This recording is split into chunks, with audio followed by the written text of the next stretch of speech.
What's going on, everybody? This is Chris Classy dropping a car vlog. I am on the way to work.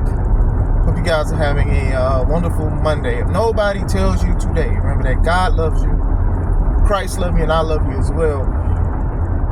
Regardless of where we're at in life, where we want to be, or we're trying to go somewhere, or we're in a spot that we don't want to be in, I just pray that we realize that God is with us. And sometimes we may feel like He's not, because we may be asking Him something or praying for something, and He may be in the wing waiting for you to be at the right position or to find peace where we're at. Sometimes you have to find peace in a bad situation.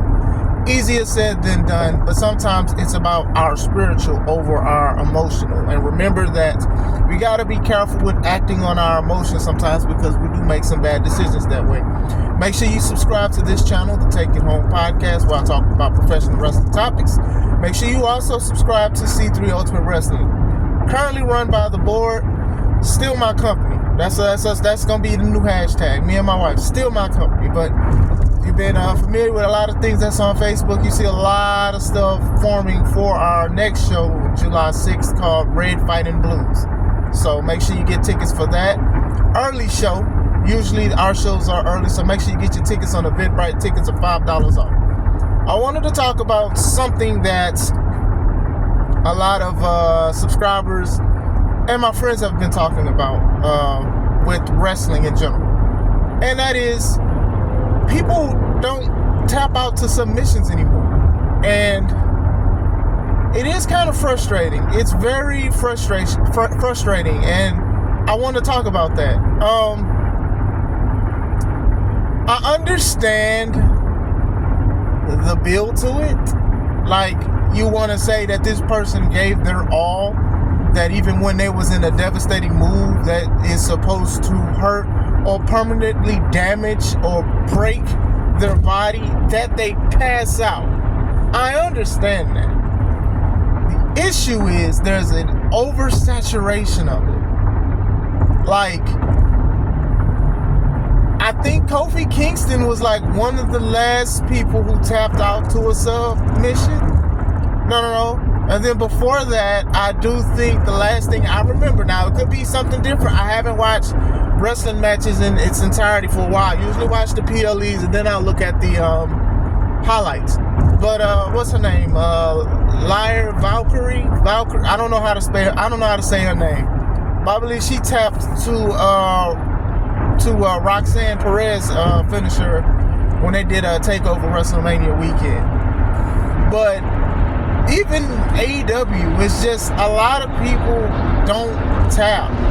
I will say that I will give AEW more credit, because I think the past few months some more people have tapped to submissions. More of the women than the men, because Deonna Purrazzo, she has a submission that people tap out to. Serena Deeb, she's shaping to go against Toni Storm, and she has made a lot of women tap out and stuff like that. You know, I think Baszler on WWE, but still, like, for the most part, what they do is, it's like the same formula, especially if it's for new people or if they're trying to establish somebody. They have a great match back and forth, and then they're in a submission for a whole minute or two. Let me say this.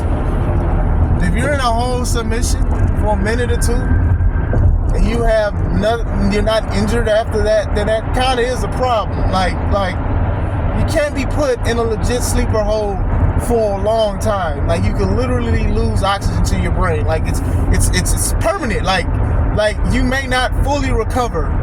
You know, we look at UFC and these people be putting arm bars, and as soon as they're in the arm bar, they tap within like 2-3 seconds, unless they have great sub defense.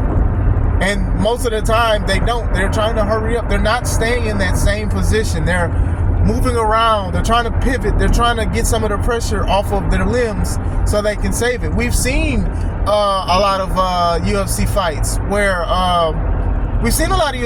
where guys' arms are broken or legs are broken, or, you know, they don't look right after a submission or a headlock. They're falling, they're passing out. And it's not a minute. They're not in a minute in it. They're not, come on, like, it doesn't make sense. Now, It makes sense for certain wrestlers, but it doesn't make sense for every wrestler. John Cena has tapped out years before he was in the C Nation, but his motto is like never give up. So I can, for the most part, give leeway to Cena because, excuse me, his thing is never give up. So most of the time when he's in a submission, he's going to pass out. But everybody else, not a lot of people should get passes. I remember when Rusev, formerly known as Rusev, his name is Miro in AEW. When he was doing his camel clutch, the Accolade, a lot of the lower card guys, they would tap out to it. But then when he started going to like the mid card and the higher ups, they wouldn't tap out. I remember he faced Mark Henry. He faced Mark Henry. Mark Henry tapped. And then I do remember Mark Henry passed out the following night when they went against each other on Raw. I remember when he went against Big Show. Big Show did not tap. Big Show passed out. I do remember he went against Sheamus. They made it a big deal that he went against Sheamus. I think Sheamus was the U.S. champ at the time. Rusev beat Sheamus with the Accolade. Sheamus passed out. He did not tap out. And then I do remember when Rusev went against John Cena. So he put John Cena in Accolade. John Cena passed out. It was a big victory for Rusev. But he didn't tap out. And to me, that I was like, okay, do they have pull on what they want to do for match endings like that? Like, you should have tapped to this move. Like, y'all should have sold this move. This camel clutch is one of the most devastating moves. The crossface done by the person we're not going to mention, when he did it, most of the time people tapped out to it. There was like, he had basically a 100% tap out rate, maybe a 90 something, but still, it was like, oh, as soon as he does this to somebody, that's it. When Kurt Angle used to do the ankle lock, most of the time people would tap out to that because of how devastated it was. And it wasn't applied for a long time unless he pulled somebody from the ropes and did the grapevine. Now, if he did the grapevine, we knew that was it, that was game over. Nobody's going to reverse when he locks the grapevine in because you cannot move with a whole man on your leg applying pressure.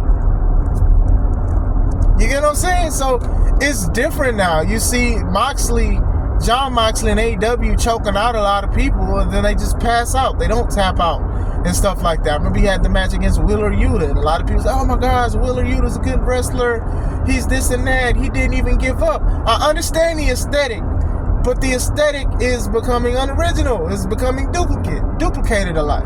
I think on the independent scene, more people tap out than on the mainstream, and that's a bad thing because it's bad enough we got to defend this stuff, but if you got to do a submission and it takes over 30 seconds every time, you need to find another move. Come on, man. Most of these moves in real life hurt. And wrestling is real life to me, but you get what I'm saying when I say this. Your leg, your arm would be dislocated. You would lose oxygen to your head. You would pass out. You would catch seizures. You would do all of this stuff. So when you're rolling around and then you're not tapping and stuff like that, it makes people not even invest into the match because, believe it or not, people want psychology in matches. Even the fans. I know wrestlers talk about it, but the fans want to see it too. So when you don't have it, why do people care? Because you don't care. Because you're like, oh, I don't want to tap. Oh, like, it looks stupid to me in a way. That's the only beef MMA fighters I can agree on when it comes to WWE things is that nobody wants to tap out to finishers anymore. It should be the main thing. If it's applied, you gotta tap. Unless you can find a way to get to the ropes or something like that. But other than that, like, everybody's good. Like, everybody it can get out of signature moves. I mean, of submissions. Everybody just passes out. To me, as a wrestler, you're supposed to preserve energy, right? How are you preserving energy if you're holding a move to this person for a long time? Basically, if they do go to the ropes, if they do go to the ropes, you should be tired after applying all of this pressure, right? That's how it should be. Honestly, exactly how it should be. You should definitely tap out. Like, there's nothing wrong with tapping out or whatever like that. It can add a story. Like, oh my gosh, this person hasn't tapped out in years or in months or something like that. But for some reason, people don't do that. They just pass out. And okay, that is very irritating. But let me know what you guys think. I know a lot of guys in the comments, they've talked about it before. They're like, oh my gosh, why didn't they tap out? I know Arshawn from Critically Drinking, shout out to you, bro. Matty Fresh, shout out to you, sir. You've talked about it. A lot of people talked about it on my Facebook, Chris Classic Wins, if you want to add me as a friend there. And yeah, it is irritating. So let me know what you guys think. I hope you guys having a wonderful Monday. This is Chris Classic. Let's take it home.